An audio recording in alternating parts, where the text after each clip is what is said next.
Hello beautiful people, I'm Nicole and welcome back to my channel. In today's video we are going to cover something almost all English learners struggle with. Adjectives ending with ed and ing. You might have asked yourself before, is it I'm interested or I'm interesting? Or even the class was confused or the class was confusing. These suffixes can completely change the meaning and sometimes even make your sentence sound a little bit strange. In today's video, I'm going to break down all of this step by step, give you lots of real life examples so that you can feel a lot more confident using these with everyday English. Let's get started.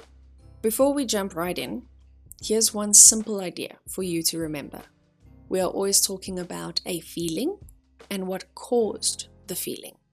Once you understand that, it becomes much easier. Let's start with adjectives ending in ed. These are used to talk about feelings, how they make a person or an animal feel in a situation. Let's have a look at some examples. I felt amazed during the performance. She was annoyed by the noise. He felt confused during the lesson. They were exhausted after the trip, and we are delighted with the results. Can you notice something important in all of these sentences? These are all talking about emotional reactions.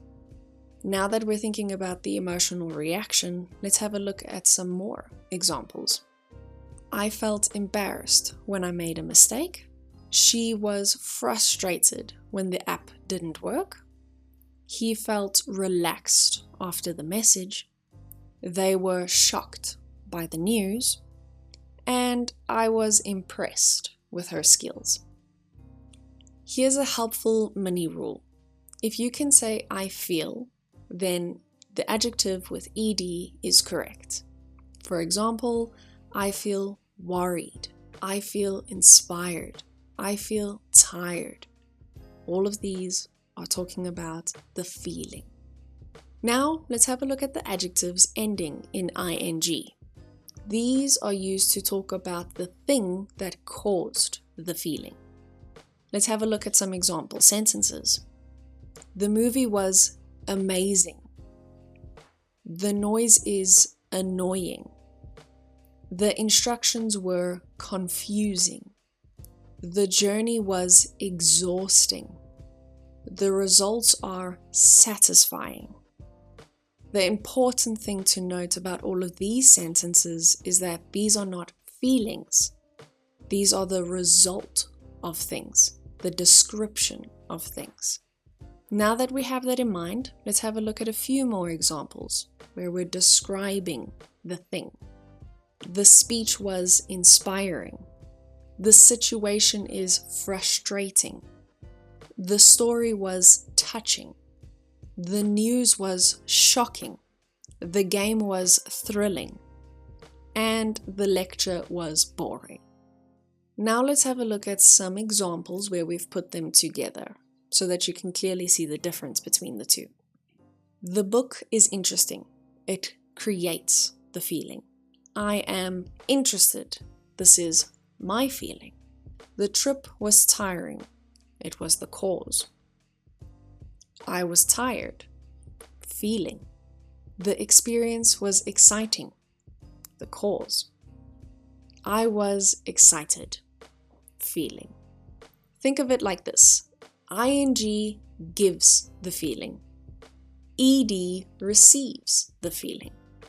Now let's have a look at how we use this in real life situations. Let's use work as an example. The meeting was boring. I felt bored. At school, the lesson was challenging. The students felt challenged. Entertainment, the show was entertaining. They were entertained. Travel, the journey was relaxing. I felt relaxed. Now let's practice together.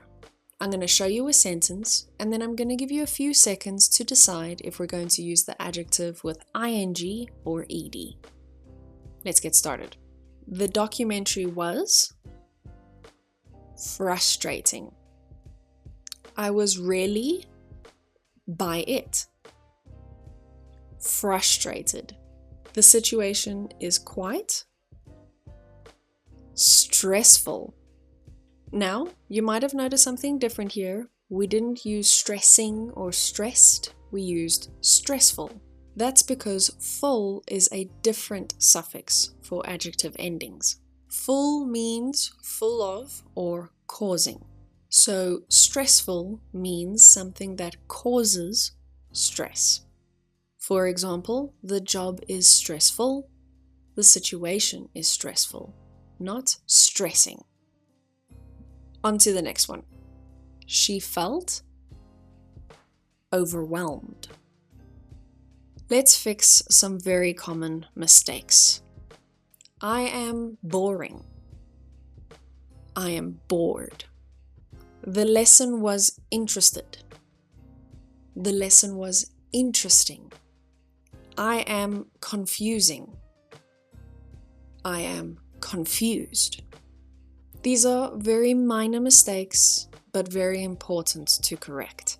Here's a simple way to remember it forever. If you're talking about your emotions, use ed. If you're describing the reason, use ing. Or even simpler, people feel ed, things are ing. And that's it for today's video. Now you can clearly see the difference between adjectives ending in ed and ing. And more importantly, you can use them clearly and confidently in your conversations. Try to notice these in movies, books, and conversations. It really helps you learn them and remember them faster. Be cool, not a fool. Subscribe for more English tips and hit that notification bell if you never want to miss a future video. But if you would like one-on-one lessons, please scan the QR code on the screen or click the link down in the description to book classes with me, and I'll see you next time. Be cool, not a fool. Subscribe for more. No, it's this way, isn't it? Yeah.